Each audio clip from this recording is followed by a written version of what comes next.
مساء الخير عليكم جميعا. ازيكم عاملين ايه؟ وحشتوني كتير.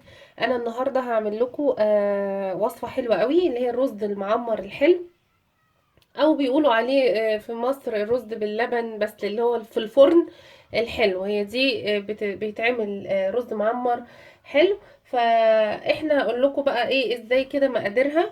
هي بتاخد كوبايه من الرز، بس الرز اللي هو المصري خلي بالكم، او قصير الحبه اللي هو ده اهو. يعني الكاميرا هي جايباه، يعني ده رز مصري او رز قصير الحبه، لان ده بتاع رز الحلويات، بيكون اللي هو بتاع رز بالحليب وكده. هو ده الرز ده، اوكي. وبعدين عندنا ايه تاني يا منى؟ وبتاخد كيلو حليب، يعني كيلو من الحليب، وكوبايه كوبايه رز وزبده، عشان هقول لكم امتى بنحط الزبده. وكمان طبعا بتحطي المطيبات بتاعتك، شويه من جوز الهند، او تحطي قرفه، اللي انت عايزه يبقى بطعمه يبقى. بس انا بعمله بالطريقه التقليديه، يعني بحط عليه طبعا، دي طريقته التقليديه، اللي هي دي الحليب والرز. في ناس بتحط قشطه، في ناس بتحط مع الحليب قشطه وحاجات، بس انا حابه النهارده اعمله اقتصادي، يعني حابه اعمله بالمكونات اللي في البيت السهله. حابه اعمله اقتصادي، وبرده بيطلع طعمه حلو جدا ورائع وحلو قوي. وطبعا عندي كوبايه السكر بتاعتي، لان هو رز معمر حلو. انتي بتحطي السكر دي كوبايه، انتي كده ده سكره كده مظبوط. بس لو عايزه سكر زياده، سكر يعني انتي بتدوقي بتظبطي سكرك يا سكر يا قمر انت. يلا بينا بقى على البوتاجاز. انا عملت ايه دلوقتي يا منى؟ ما عملتش حاجه، كل اللي انا عملته كوبايه الرز حطيتها وغسلتها، وبعدين بعد ما غسلتها حطيت اهو شويه ميه. بص، شويه ميه صغيره مش كتير. ليه يا منى هتعملي ايه؟ عشان هسلقه. مش هسلقه اللي هو يعني يستوي نص سوا، مش هسلقه قوي، لازم نص سوا. ليه؟ عشان هو يخش جوه الفرن وهيستوي، عشان يشرب اللبن جوه او الحليب جوه الفرن، ويستوي بقى جوه الفرن، ويبقى طعم الرز المعمر او رز الفرن اللي هو الخطير الرهيب الرهيب الرهيب ده. فانا هعمل ايه دلوقتي؟ شويه ميه صغيره قوي، شايفين اهي الكاميرا هي جايباها اهي، شويه ميه صغيره يا دوبك نص سوا. طب واحده تقول لي يعني ايه يا منى نص سوا؟ نص سوا هوريها لك، بس ممكن اقولها برضو دلوقتي. امسك حبايه الرز كده واضغطها كده، مش يعني مش طريه، لا لسه فيها، لسه فيها نوع من السماكه يعني، او الناشفه شويه، يعني تبقى ناشفه شويه. يعني من النص كده، لا ما بتتكسرش بسهوله، دي ناشفه، يبقى ده كده نص سوا. ما ينفعش اسويه كله، لو سويته سوا كامل مش هيطلع في الفرن اللي انا عايزاه، الرز المعمر بتاعنا الحلو الخطير الرهيب ده. فانا هسلقه كده، اعمله نص سوا يعني يغلي. واثناء ما هو بيغلي بقى نحط المطيبات بتاعتنا. احط المطيبات بتاعتي دلوقتي، اللي هي ايه؟ عشان اديله بقى طعم، يعني ايه، اي حاجه انت عايزه بطعم القرفه حطي قرفه. انا احط هو فانيليا، هو الاساسي طبعا بيتحط معاه فانيليا.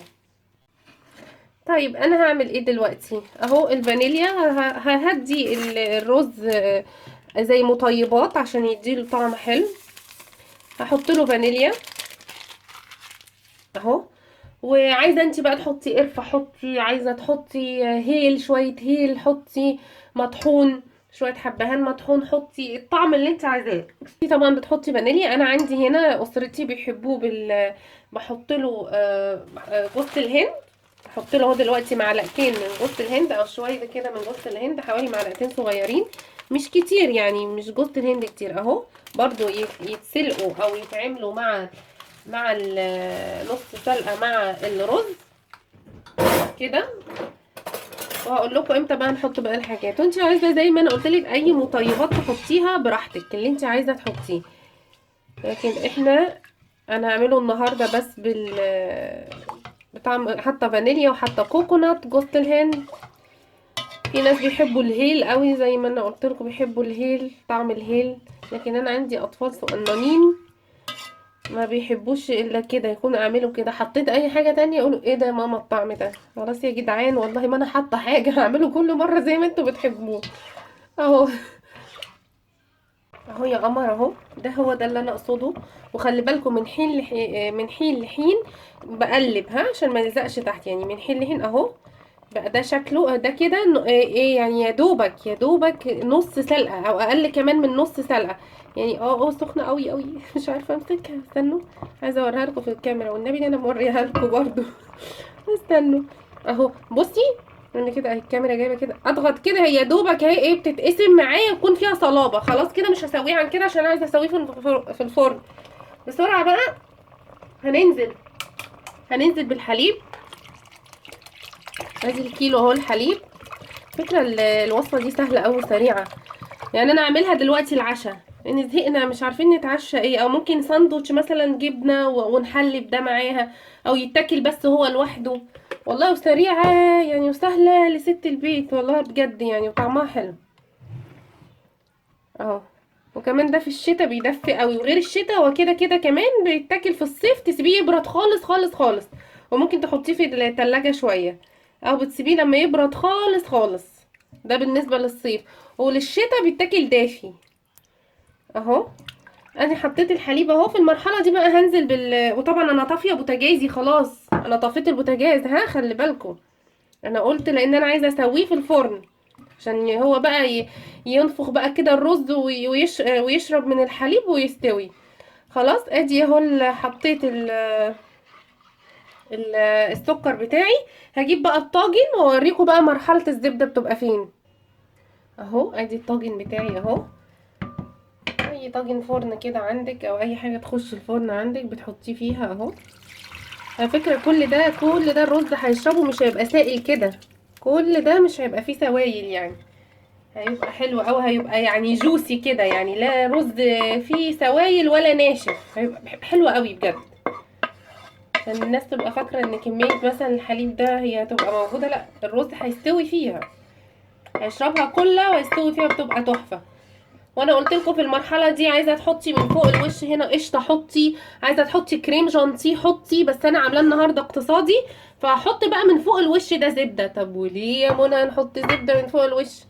هقولك يا قمر يا عسل، علشان يحمر، يعمل وش احمر كده من فوق، بيعمل طبقه كده. حط بقى قطع الزبده كده زي ما انتم شايفين كده، بيعمل. والريحه بقى، الريحه بتاعت الرز المعمر يا سلام، اللي كل الناس تشمها من على بعد اميال اهو. فاحنا نعمل بقى نقطع كده من فوق الوش قطع زبده. على فكره انا مكتره قطع الزبده شويه، انت ممكن ما تكتريش كده ليه، لان انا اللبن اللي انا شارياه ده مش اللبن بتاعنا البقري اللي هو اللي كله قشطه ده، اللبن ده ضعيف شويه في الدسم بتاعه. فبس ممكن فكره اللي عامل دايت عادي ما يحط حاجه بسيطه او عادي هتحمر برضو جوه الفرن، مفيش اي مشكله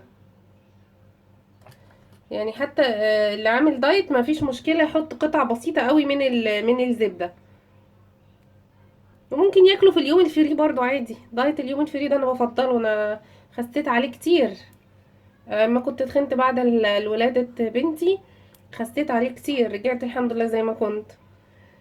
فاهو احط قطع الزبدة بقى كده وادخله على فرن 180. خلي بالكم الفرن ما يكونش عالي، فرن 180 ومش بغطيه بحاجة، اوعوا تغطوه بحاجة، زي ما هو كده، لا هغطيه ولا هعمل فيه حاجة، زي ما هو احطه على فرن 180. هو بياخد له حوالي ساعة في الفرن، هتلاقيه من هنا ده كله احمر ومفيش سوائل، يعني هو شرب خلاص السائل وكل ده احمر، يبقى خلاص اطفي ايه عليه. بياخد له حوالي ساعة، وهوريهولكم عامل ازاي ما يطلع باذن الله. اهو انا طلعته اهو من الفرن، بص شكله عامل ازاي، انت بتعرفي ان هو استوى اهي، بصوا كله هو مفيش سوائل اهو، شربها كلها، انت بتبقي شايفاه، وبياخد حوالي ساعة في الفرن بالظبط. بتلاقيه مسك في بعضه كده وكل السوائل شربها هو، استوى فيها الرز.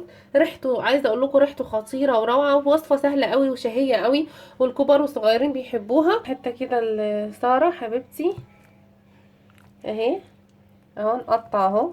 بصوا جماله، هي كمان ده انا ما استنيتوش برد، هي جعانه، بس برضو ممكن عادي يتاكل زي ما انتوا تحبوا، بس هو بيبقى حلو، هو دافي مش سخن قوي يعني اهو. بيبقى شكله كده اهي، بيبقى شكله بالشكل ده كده، ريحته ايه رهيبه رهيبه. جربوها وان شاء الله اشوفكم الفيديو الجاي على خير وفي وصفه جديده تكون احلى مع منى. مع السلامه. يا ريت لو عجبتكم الفيديوهات تشتركوا في القناه وتفعلوا الجرس